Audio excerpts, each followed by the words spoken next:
নমস্কার। আজকে দুর্গাপূজা সুইডেনে পালিত হচ্ছে। তো এখানে অনেক জায়গায় স্টকহোমে বিভিন্ন জায়গাতে দুর্গাপূজা হচ্ছে। দুর্গাপূজায় আমি আর যেতে পারিনি। শরীর ঠিক নেই। কিন্তু আমি এই বছরে লিনশপিংয়ে দুর্গাপূজা গিয়েছিলাম। দুর্গাপূজা আমাদের লিনশপিংয়ে অ্যাসোসিয়েশনের নাম হচ্ছে লিনশপিং উৎসব। তো আমরাই উদ্যোক্তা। গত ৮ বছর ধরে আমরা লিনশপিং উৎসবে দুর্গাপূজা পালন করে এসেছি। এবারেও খুব ভালোভাবেই পালিত হয়েছে।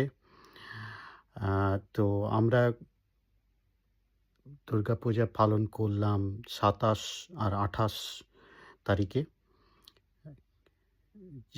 যেটা দুর্গাপূজার একটু আগে টাইম।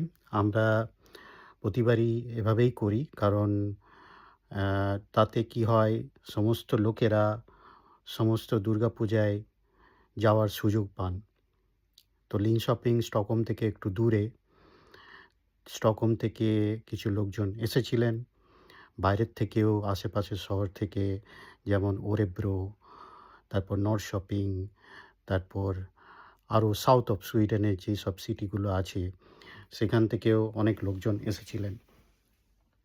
তো খুব ভালো লাগছে। দুর্গাপূজা এবার ভালোই কেটেছে।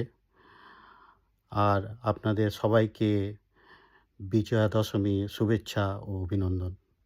ধন্যবাদ।